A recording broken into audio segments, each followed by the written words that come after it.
এই সম্পৰ্কে আমি জনাবলৈ বিচাৰিছোঁ আপোনালোকৰ সংবাদ মাধ্যমে।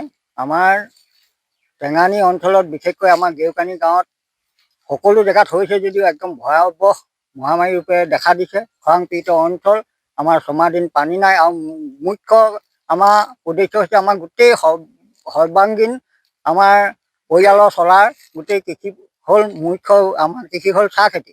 এই চাহ খেতি আমাৰ এদিনীয়া কৰা খেতি নহয়, এইটো যুগমীয়া খেতি। আৰু এই যুগমীয়া খেতিটো আমাৰ বহুত কঠোৰ পৰিশ্ৰমে ৰাইজে কৰি বৰ্তমান খেতিয়ক আজি জীৱিকা অৰ্জনৰ ল'ৰা ছোৱালী পঢ়া শুনা পৰা খোৱা বোৱাৰ পৰা সমস্ত যিমান পৰিয়ালটোত প্ৰয়োজন গোটেই অৰ্থ সম্পত্তি ইয়াৰ পৰাই আমি বৰ্তমান চলি আছিলোঁ। আৰু বৰ্তমান এতিয়া যিটো খৰাংপীড়িত অঞ্চল ছমাহ দিনে আমাৰ এই কৃষি যিটো অনিষ্ট হৈছে, এই অনিষ্ট ক্ষেত্ৰত আমাৰ কোনো একো উপায় অৱস্থাহীন হৈছে। আৰু সেয়েহে আপোনাৰ চাহ বাগান কিমান আছে, কিমান বিঘা আছে, আৰু বৰ্তমান কিমান আপোনাৰ চাহ গছ এনেকে মৰি গৈছে? এতিয়া বৰ্তমান আমাৰ 14 বিঘা মানে আছিলে, কিন্তু 7 বিঘাৰ ওপৰত এতিয়া জ্বলিয়ে গ'ল। 7 বিঘাৰ ওপৰত এই দেখিছে আপোনালোকে যথেষ্ট মানে জ্বলি এনেকুৱাই অৱস্থা হৈছে।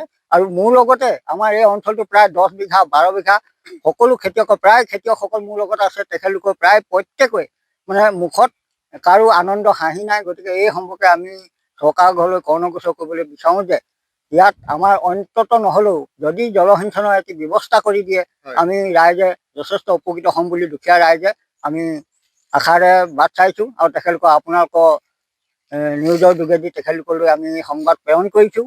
আৰু ইয়াত যাতে তেখেতলোকে ইয়াৰ এটা সুব্যৱস্থা কৰি দিয়ে খেতিয়কৰ প্ৰতি। আমাৰ ক্ষুদ্ৰ চাহ খেতিয়ক নহ'লে একেবাৰে নিগমে মৰিছোঁ আৰু আমাৰ কোনো উপায় নাই। আমি পানীত হাঁহ নচৰা অৱস্থা হৈছেগৈ। ঠিক আছে, আমি আৰু খেতিয়ক যিহেতু উপস্থিত তেওঁলোকৰ পৰা জানিবৰ কাৰণে চেষ্টা কৰিম। দেখা যায় যে চাহ বাগান যিহেতু খেতিটো আপোনালোকে কৰে, আৰু এই খেতিৰ লগত আপোনালোকৰ পৰিয়ালৰ লগতে কেইবাটাও পৰিয়াল নিৰ্ভৰ কৰে। এতিয়া যদি এনেধৰণে প্ৰতিজোপা গছ মৰি যায়, পৰিয়ালসমূহ কি হ'ব? হয়, আপোনালোকে নিশ্চয় দেখা পাইছে আমাৰ অৱস্থা কি হৈছে। টেঙানী অঞ্চলত আজি 5-6 মাহ দিন যিহেতু বৰষুণ নাই, বৰষুণ নাইকিয়া দুখতে সম্পূৰ্ণ কৃষকৰ একেবাৰে মুখমাত হেৰাই গৈছে।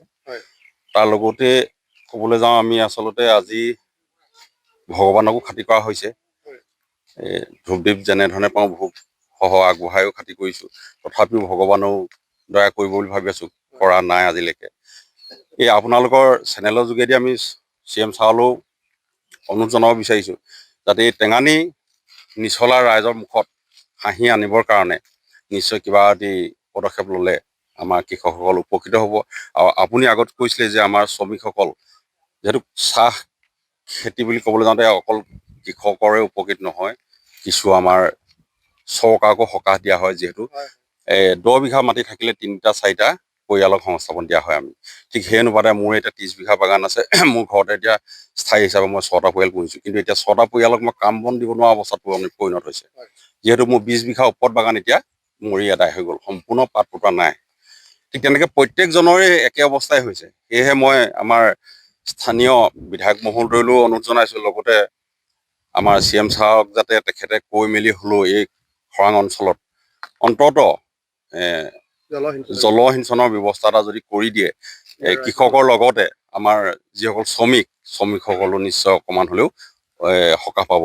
সেয়েহে মই CM ছাৰলৈও